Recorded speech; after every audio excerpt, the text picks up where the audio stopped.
평안하셨습니까? 날씨가 완전 가을이네요. 우리 성가대 보니까 가을인 것 같아요. 성가대 가운이 가을색이에요. 제가 노년대학 갔더니 거기 어르신들이 노래를 아주 열심히 부르시더라고요. 근데 걔 가슴에 굉장히 와닿는 노래가 하나 있었어요. 그게 뭐냐면 우리는 늙어가는 것이 아니고 익어갑니다 그러시더라고요. 익어간대요. 우리 옆 사람하고 인사했으면 좋겠어요. 아름답게 익어가시네요. 한번.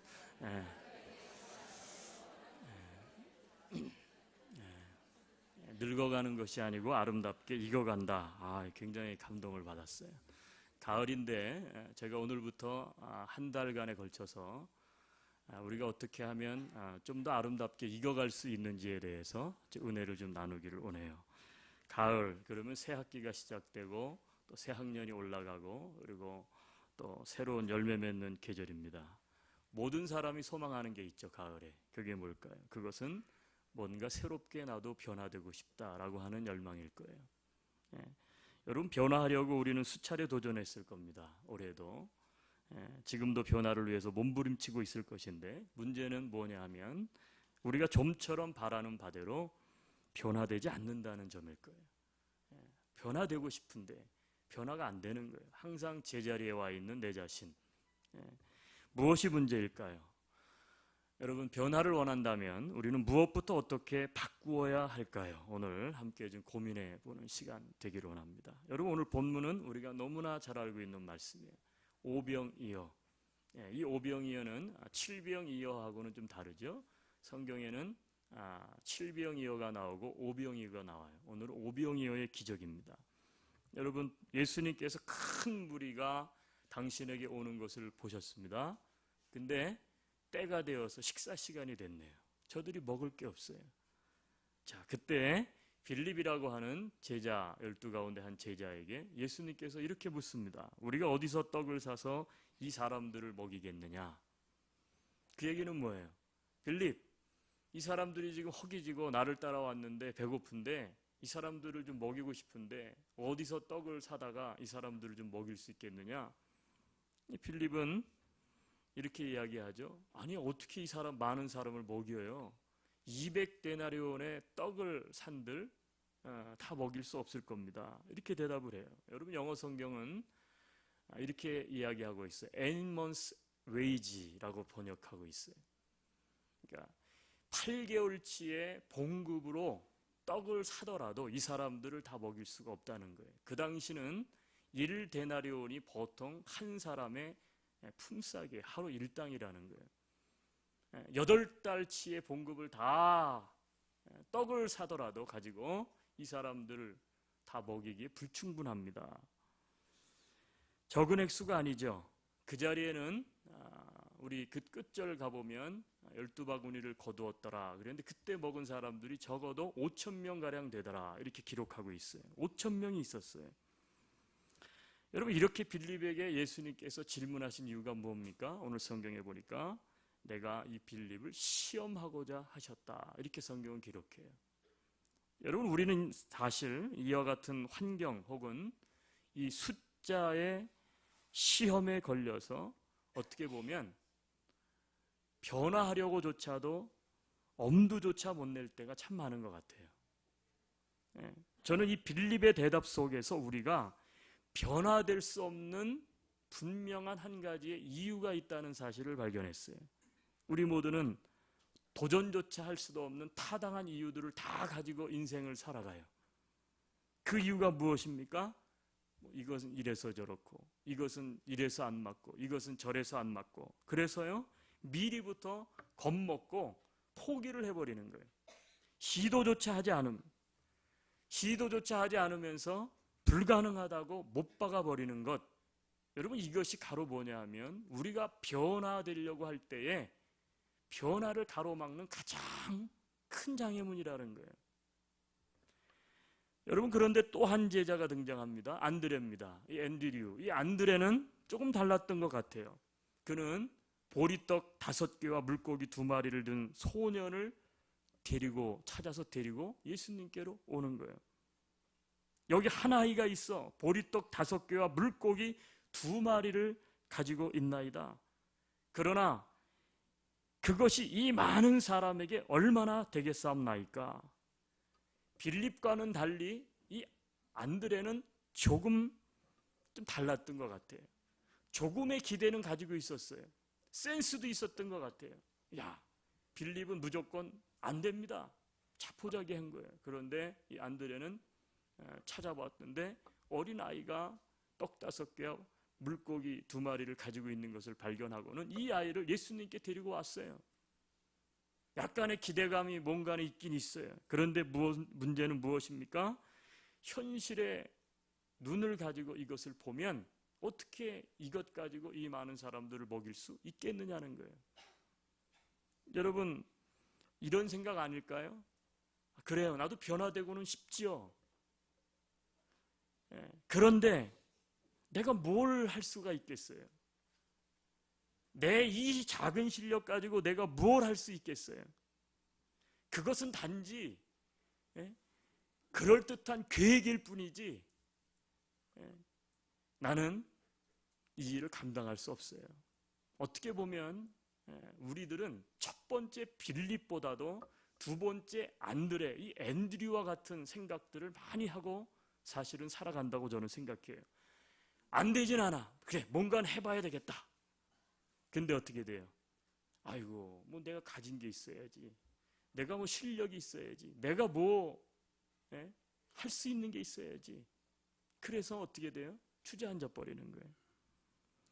여러분, 우리가 사실 변화하지 못하는 이유는요, 우리가 이 둘 사이를 항상 오가고 있기 때문은 아닐까요?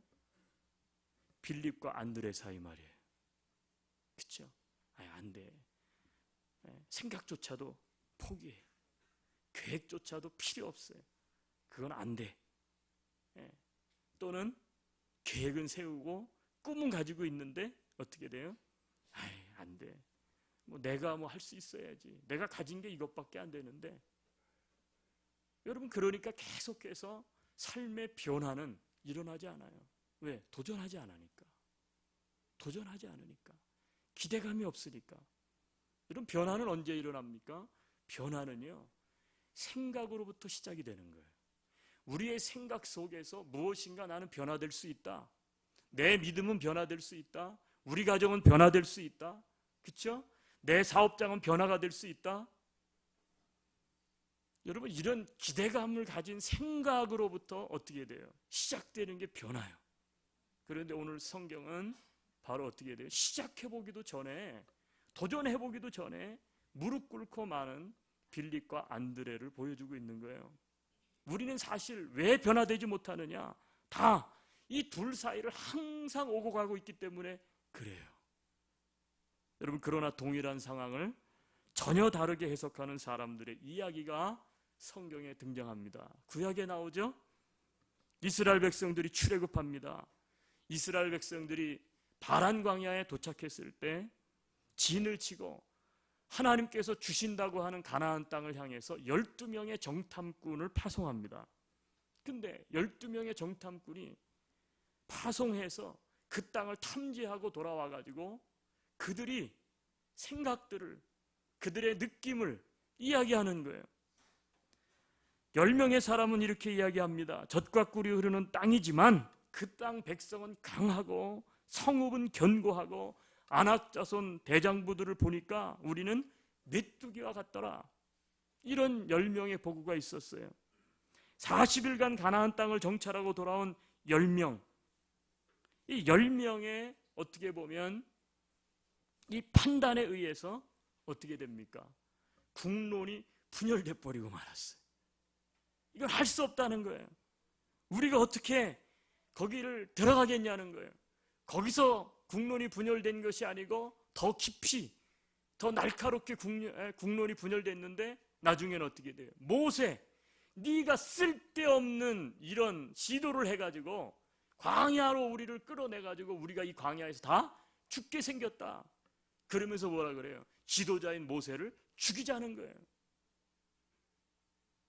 꼭 우리나라를 보는 것 같아요. 그렇죠? 그런데 2명의 판단은 달랐어요. 2명, 소수의 2명은 달랐어요. 여호수아와 갈렙이죠. 뭐라고 이야기합니까? 아닙니다. 그 땅은 심히 아름답고 젖과 꿀이 흐르고 그 땅 백성은 우리 밥입니다. 여호와가 우리와 함께 계시는데 우리가 그들을 두려워할 필요가 없습니다.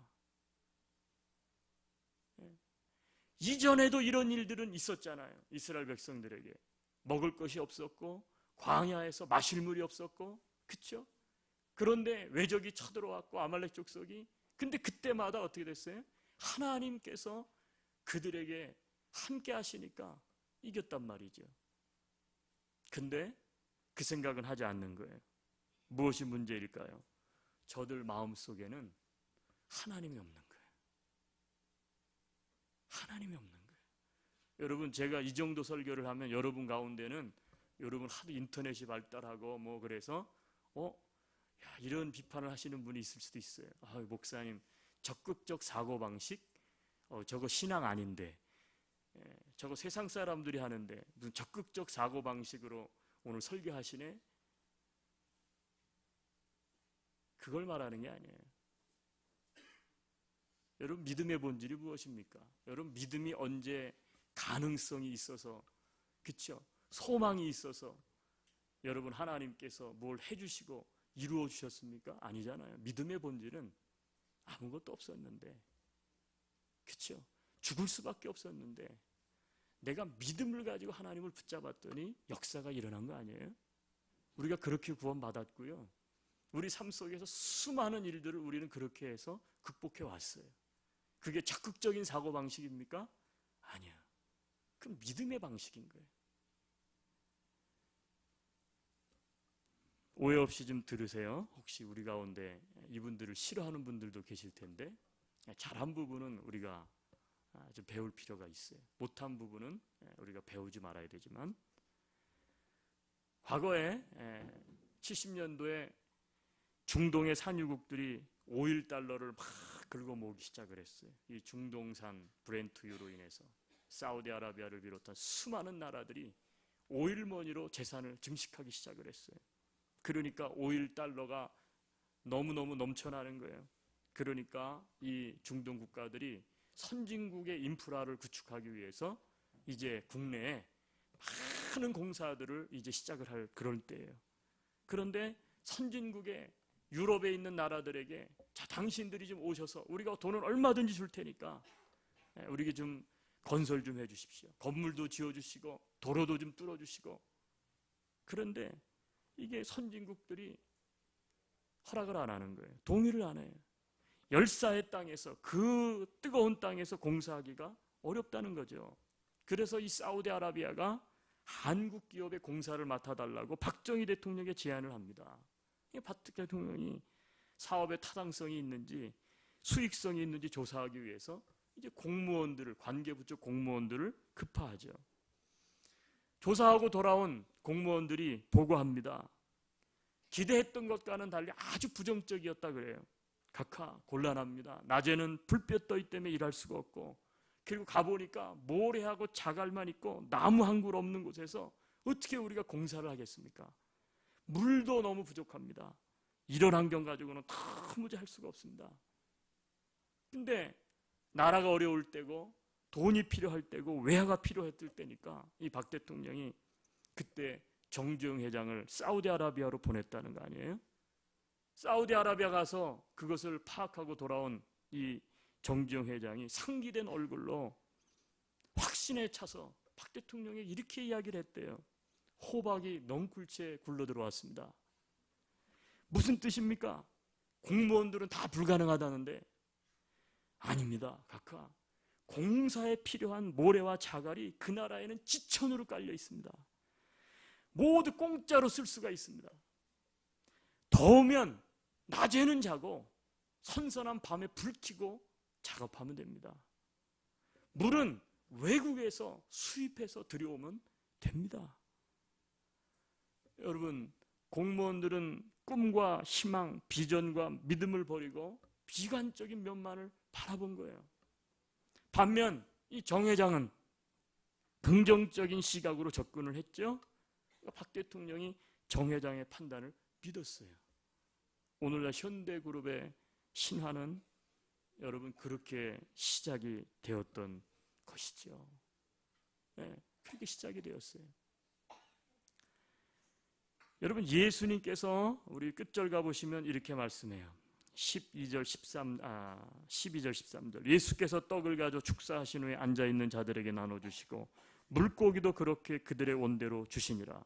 그들이 배부른 후에 예수께서 제자들에게 이르되 남은 조각을 거두고 버리는 것이 없게 하라 하심으로 이에 거두니 보리떡 5개로 먹고 남은 조각이 12바구니에 찼더라. 저는 이 오병이의 기적을 읽으면서 주님, 내가 죽고 나면 주님 앞에 꼭 가서 내가 주님께 꼭 질문하고 싶은 질문이 하나 있어요. 그게 뭐냐면 떡은 12바구니가 남았는데 그쵸? 왜 물고기는 남지 않았을까? 뭐 그런 생각 안 해보세요? 아니 떡은 12바구니가 남았는데 오병이의 기적을 통해서 왜 물고기는 하나도 안 남았을까? 사람들이 고기를 더 좋아하기 때문일까요? 여러분 그런데 이런 질문보다 더 궁금한 것은 예수님께서 뭐라 그랬냐면 자, 다 먹었느냐? 남은 것을 거두고 이 떡을 하나도 버리지 마라. 다 거두라는 거예요. 여러분 왜 예수님께서 그걸 다 거두라 그러셨죠? 음식 낭비하지 않으려고요? 그런 생각 안 해보셨어요? 왜 축사하시고 나눠주시고 나서 다 먹고 난 것을 왜 굳이 다 거두라 그러셨을까? 여러분 여기에는 깊은 의미가 있다고 저는 생각을 해요. 그게 뭐냐 하면 이것이 바로 풍성함의 역설이라고 하는 것이다. 저는 그렇게 정의를 내렸어요. 풍성함의 역설. 도저히 안 돼. 빌립 안드레 안 돼요. 불가능해. 방법이 없어요. 이것 가지고 뭘 할 수 있겠어요?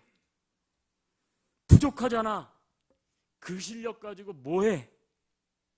넌 백인이 아니야. 그 키 가지고 뭘 한다고? 아니 그 성적 가지고? 그 얼굴로? 내 꼴을 좀 봐라. 너 얼마 있어? 해봤어? 경험해봤어? 지금은 그럴 때가 아니야. 여러분 제가 지금 던진 질문들 우리가 다 던지고 사는 질문들 아니에요? 백인이 아니니까 안 돼. 그 실력 가지고 뭘 해 네가? 얼마 있어? 자본금.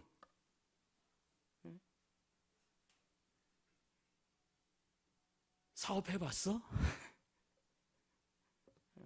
안 해봤거든요. 그쵸? 그럼 또 뭐가 있을까요? 주님은 감사의 기도를 드리신 후에 떡을 떼어 무리에게 나누어 주셨습니다. 그리고 남은 것을 다 거두라 그랬어요. 하나도 버리지 말고 다 거두라 그랬어요. 왜 그랬을까요? 이게 풍성함의 역설이에요. 봐라. 다 먹고도 남은 게 이렇게 많다. 이걸 통해서 주님은 내가 바로 하나님의 아들이다. 내가 바로 메시아야. 너희는 아직도 나를 믿지 못하느냐? 내게 능치 못할 일이 없는 내가 구세주라는 사실을 너희는 믿지 못하느냐? 제발 좀 나를 믿어라. 나를 믿고 따르거라. 좀 일어나라. 너희에게는 내가 있지 않느냐? 빌립, 안드레 아직도 모르겠느냐?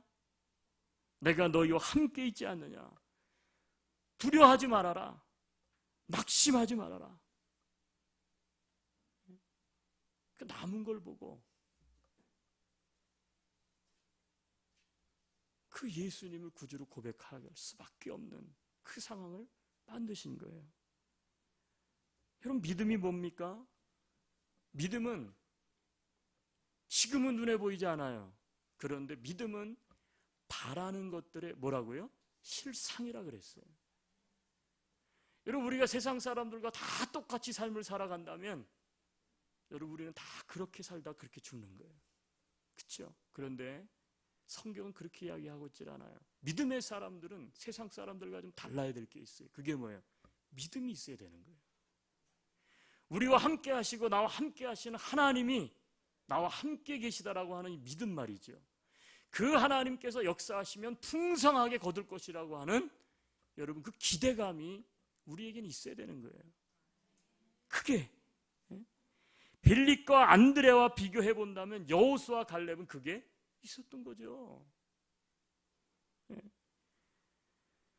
여러분 현재의 상황을 긍정적이고 희망적이고 그리고 낙관적으로 좀 보고 그리고 세상 사람들에게 없는 하나님이 예수님이 나와 함께 계시잖아요. 그러니까 이 믿음과 소망을 좀 가지고 어떻게 돼요? 좀 도전해 보는 거 아니에요? 도전할 수 있어야 되지 않을까요? 여러분 이것이 바로 뭐냐면 우리가 변화될 수 있는 하나의 근원이라는 거예요. 여러분 이런 사람들을 통해서 하나님은 오늘도 역사하시는 줄로 믿습니다. 그래서 이런 말을 제가 만들어 봤는데 저를 한번 따라해 주시겠어요? 변화는 평범한 다수에 의해 이루어지는 것이 아니라 헌신된 소수에 의해 이루어진다. 아멘이세요? 네. 평범해. 너무나 다 평범해. 그러다 보니까 어떻게 돼요? 안 돼. 빌립처럼 무슨 소리야. 지금 시대가 어느 때인데. 아니 사업해봤어? 아예 안 해봤구나. 아예 안 돼. 너 몇 점이야? 너 도대체 성적이 얼마를 가지고 있어? 야, 그 얼굴을 가지고 어떻게 결혼을 하니? 네. 내 주제를 좀 파악해라. 네?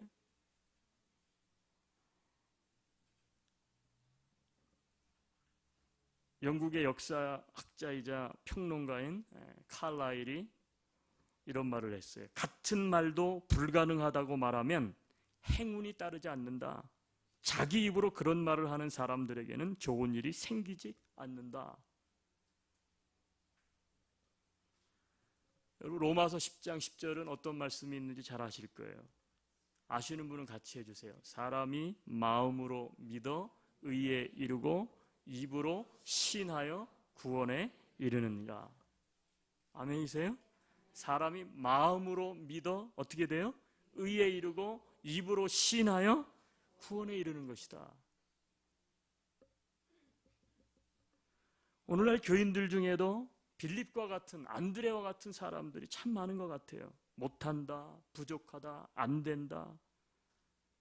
여러분 이게 사실은 현실적으로 빌립과 안드레가 생각하고 바라본 것이 틀린 건 아니에요. 틀린 건 분명히 아니에요.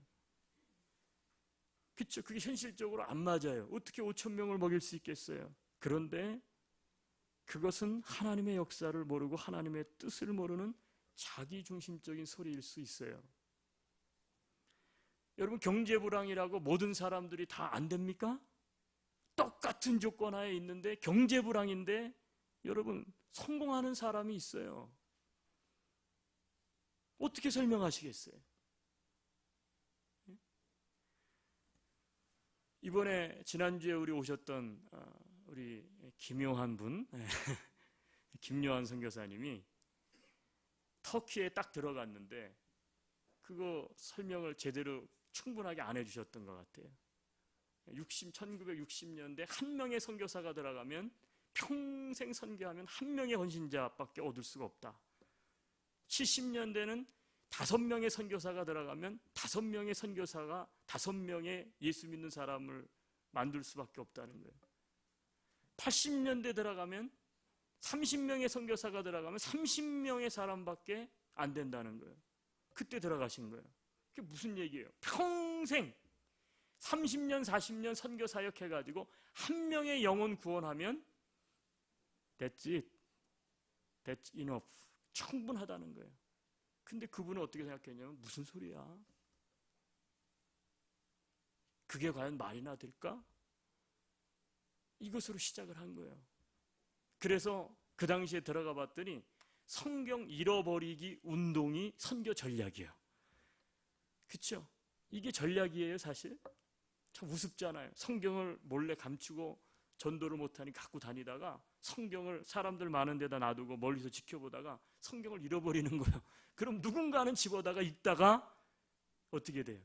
변화될 수 있는 사람이 있겠지. 야, 이렇게 선교를 했어요. 이렇게. 근데 그게 퀘스천을 가진 거 아니에요? 전도하니까 어떻게 돼요? 되더라는 거예요. 이분이 한국에 왔대요. 몇 년 전 이야기예요. 한국에 왔는데 한국에 있는 교회 교인들이 전도하지 않더라는 거예요. 옛날에는 전도하는 사람이 많았는데 뭐 총동원 전도주일 혹은 뭐 전도합시다 뭐 추수합시다 막 이런 게 있는데 요즘은 안 한대. 한국 교회가 왜 안 하느냐? 요즘 전도해도 사람들 교회로 오지 않습니다. 이러더라는 거예요. 무슨 소리냐? 여러분, 부산에 가면 수영로 교회가 있어요. 굉장히 큰 교회입니다. 이분이 거기서 이제 부흥 집회를 인도하시고 저녁에 이제 서울로 올라가기 위해서 부산역에 차를 타러 가야 되는데, 이분이 그 교회는 큰 교회고 의전팀이 있단 말이죠. 그 교회 차가 있고, 그러니까 목사님이 아유 선교사님 고생하셨는데 제 차로 부산역까지 가십시오. 임요한 선교사님이 나는 그냥 혼자 가겠습니다. 아니 어떻게 가시려고요? 택시 타고 가겠습니다. 그러니까 어떻게 목사님이 안절부절해요. 아니 이 귀한 분이 오셨는데 아니 의전을 어떻게 이렇게 소홀하게 생각하시나. 근데 너무 고집이 세시니까 택시를 잡아서 태워드렸어요. 근데 어떻게 돼요? 부목사를 같이 타도록 동승을 시켰어요. 그래 조금이라도 좀 마음이 안심이 되니까. 이분이 택시 안에서 20분 동안 부산역으로 가는데 택시를 타자마자 하신 게 뭐냐면 기사한테 전도를 하기 시작을 하는 거예요. 전도를 하기 시작한 거예요. 20분이 지나고 부산역에 딱 내렸는데 운전기사가 문을 열고 나오면서 자리에서 무릎을 딱 꿇고 목사님 제가 지금부터 예수를 믿겠습니다. 그러면서 눈물을 흘리면서 이렇게 이야기를 하더라는 거예요. 목사님 저는 3대째 기독교 집안에서 자라났습니다. 그래서 그런지 저는 이상하게 교회가 싫었습니다. 그래서 방황을 많이 했습니다. 그런데 그때 많은 사람들이 우리 어머니도 누님도 우리 식구들이 전부 다 기독교인인데 얘야 교회 가자 그러면 안 된다 교회 가자 교회 가자 교회 가자 교회 가자는 얘기는 수백 번 수천 번 하더라는 거예요. 그런데 선교사님처럼 왜 교회를 가야 되는지 예수님이 누구신지에 대해서 정확하게 이렇게 설명해 준 사람은 한 사람도 없더라는 거예요. 제가 예수 그리스도를 믿어야 될 이유를 제가 오늘 선교사님을 통해서 발견했습니다. 그리고 어떻게 했냐면 무릎을 꿇고 예수를 영접하더라는 거예요. 여러분 시대가 그렇습니까? 시대가 그래서 우리는 아무것도 하지 않죠. 왜? 세상 다 그러니까. 그러나 여러분 오늘도 평범한 다수의 사람이 아니라 헌신된 소수의 사람을 통해서 하나님의 역사는 계속 일어나고 있는 것을 믿으시기를 바라요. 그러면서 이 선교사님이 하는 얘기가 정말로 기묘한 이야기를 하시더라고요. 기묘한 이야기를 하세요. 아직도 못 알아듣는 분이 많으셔. 물을 먹고 해야 되겠네요. 김묘한 선교사님이 정말 오묘하고 기묘한 이야기를 하시더라고요. 왜 한국 교회가 안 되느냐? 바로 이교 때문에 안 된다는 거예요. 오늘날 안 된다라는 생각 때문에. 여러분 변화될 수 있습니다. 변화될 수 있다는 생각을 가진 자가 변화되는 거예요. 믿으십니까? 네. 그래서 어떤 학자가 변화할 수 없는 사람들의 공통점을 조사했어요. 5가지 유형의 사람으로 나누어 봤습니다. 첫째, 변화될 수 없는 사람, 종래의 방법이 제일 좋다고 고집하는 사람, 변화될 수 없대요. 이게 무슨 얘기예요? 시대는 변하고 새로운 기술은 자꾸 개발되는데 옛날 내가 했던 방식이 참 좋다는 거예요. 고집을 피우는 거예요. 새로운 것 찾지 않는 거예요. 그 완고성 때문에 결국은 실패해요. 변화되지 않으니까. 둘째, 자기 개발을 게을리하는 현실에 안주하는 사람은 변화될 수 없다.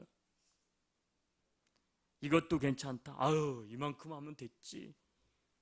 현실에 지나치게 만족하는 사람, 안주하는 사람, 변화에 실패합니다. 셋째, 나는 잘하는데 상대가 나쁘다고 하는 사람. 자기중심적인 교만함을 가지고 있는 사람은 변화에 실패해요. 배우려고 해야 되는데 난 배울 게 없네. 그렇죠? 그래서 어떻게 돼요? 책도 보지도 않고 신문도 보지도 않고 노력도 하지도 않고 연구하지도 않고. 그렇죠? 왜? 내 방법이 최고야. 내 방법이 최고예요. 넷째, 쉽게 부정하는 사람.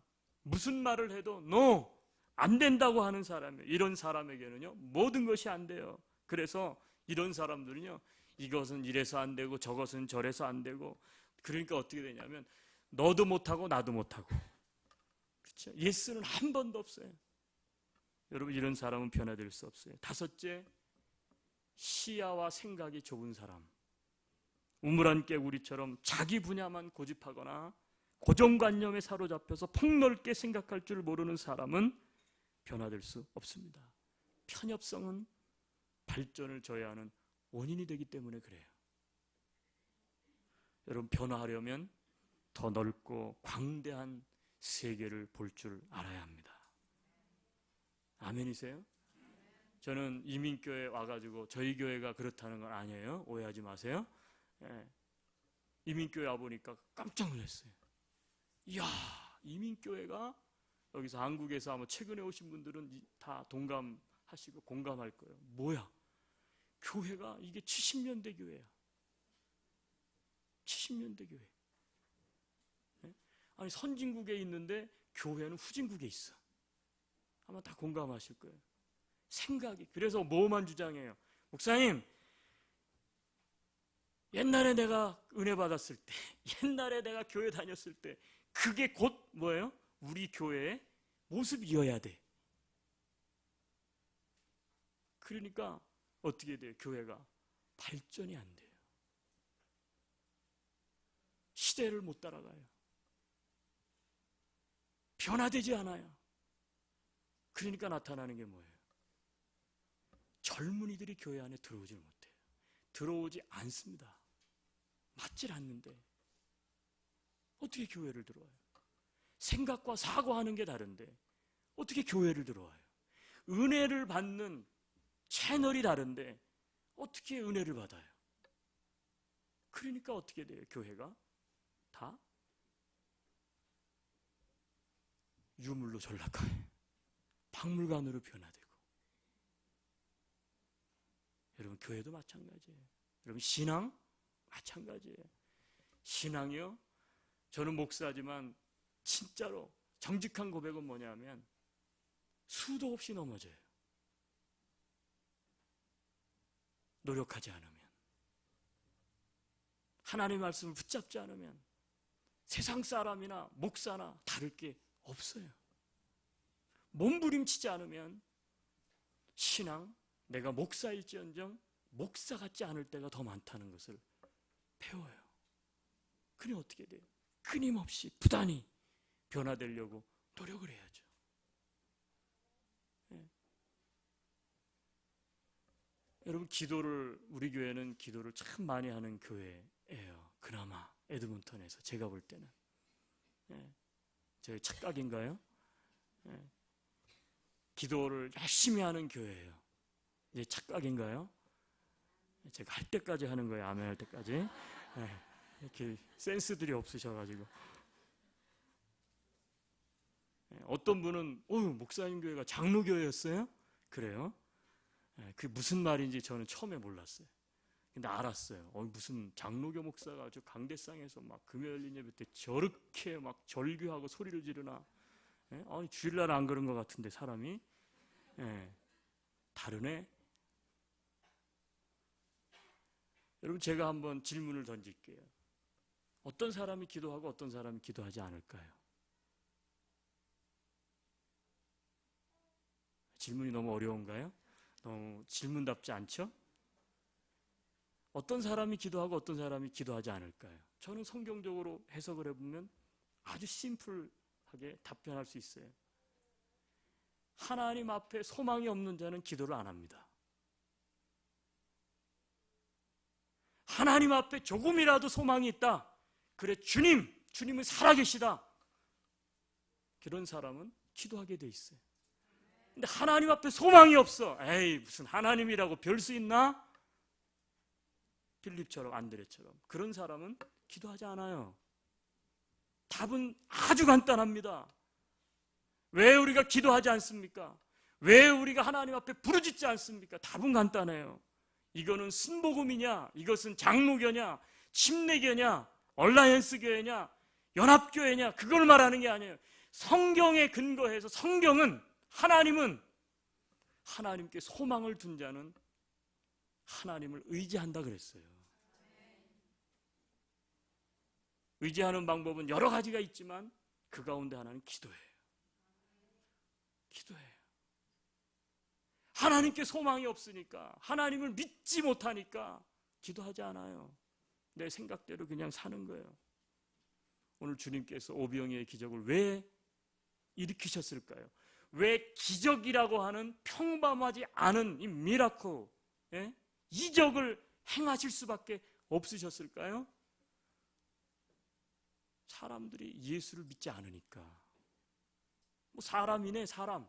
나사렛, 요셉의 아들, 야고보의 형, 갈릴리 사람, 우리와 똑같은데? 예수님은 12바구니 거두셨어요. 일부러 거둔 거예요. 일부러 보여주기 위해서. 왜요? 내가 하나님의 아들이다. 내가 구원자다. 여러분, 그분을 우리가 믿고 있는 거 아닙니까?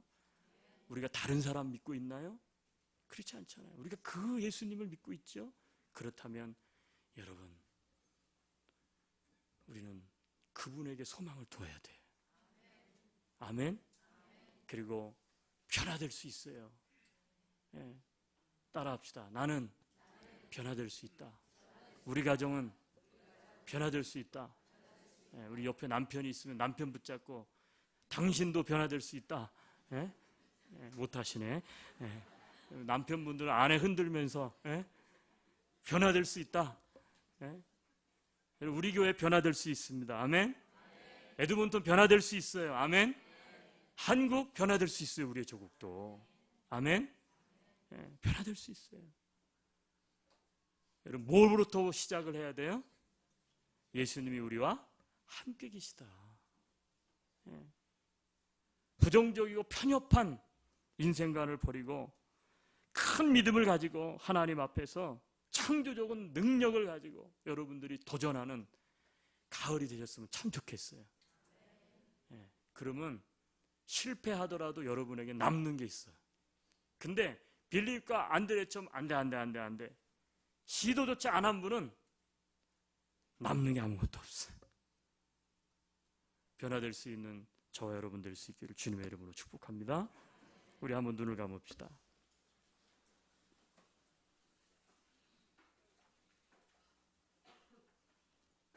변화를 원한다면 우리는 무엇부터 어떻게 바뀌어야 될까요? 오늘 오병이어의 기적을 통해서 주님께서 여러 가지를 말씀해 주셨습니다. 우리 한번 기도합시다. 하나님, 내 생각이 변화되게 하옵소서.